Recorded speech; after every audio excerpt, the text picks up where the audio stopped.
54 বছরের বস্তাপচা রাজনীতি দেশকে কাঙ্ক্ষিত পরিবর্তন এনে দিতে পারেনি। আমূল পরিবর্তনের জন্য 10 দলীয় জোটকে ভোট দেওয়ার আহ্বান জানিয়েছেন জামায়াতে ইসলামীর আমির ডাক্তার শফিকুর রহমান। তিনি আজ গাইবান্ধার পলাশবাড়ী এস.এম. সরকারি পাইলট উচ্চ বিদ্যালয় মাঠে আয়োজিত নির্বাচনী জনসভায় এই আহ্বান জানান। কারো রক্তচক্ষু পরোয়া না করে জামায়াত জোট ক্ষমতায় গেলে তিস্তা মহাপরিকল্পনা বাস্তবায়ন করবে বলে তিনি দৃঢ় প্রত্যয় ব্যক্ত করেন। উত্তরবঙ্গকে খাদ্য ও শস্য ভাণ্ডার উল্লেখ করে ডাক্তার শফিকুর রহমান বলেন, জামায়াত জোট ক্ষমতায় গেলে উত্তরবঙ্গে কৃষি বিশ্ববিদ্যালয় ও কৃষিভিত্তিক কারখানা গড়ে তোলা হবে।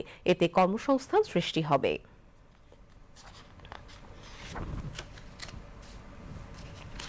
আমরা যদি সরকার গঠন করতে পারি তাহলে নর্থ বেঙ্গলে প্রথমে আমাদের দৃষ্টি পড়বে মরা নদীগুলাদের উপর। নদীর জীবন ফিরে আসবে, নর্থ বেঙ্গলের জীবন ফিরে আসবে ইনশাআল্লাহ। হাড় ভাঙা পরিশ্রম করে এখন মাঠে আগের মতো ফসল ফলে না। সার দিতে দিতে জমির জান শেষ। এর মূল কারণ হচ্ছে ওই যে মিঠা পানির পরশ থেকে, স্পর্শ থেকে আমাদের মাটি, আমাদের জমি বঞ্চিত হয়ে পড়েছে। তিস্তা মহাপরিকল্পনার পাশাপাশি নদীগুলোকে জীবন দেওয়ার মহাপরিকল্পনা নেওয়া হবে ইনশাআল্লাহ।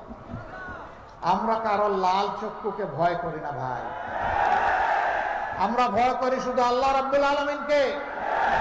কোন আধিপত্যবাদের ছায়া বাংলাদেশে আমরা দেখতে চাই না।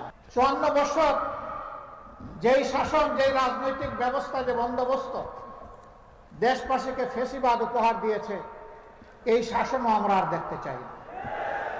আমরা চাই তার আমূল পরিবর্তন। সেই আমূল পরিবর্তনের সময়টা আপনাদেরকে, দেশবাসীকে হাতছানি দিয়ে ডাকছে আগামী 12 তারিখ।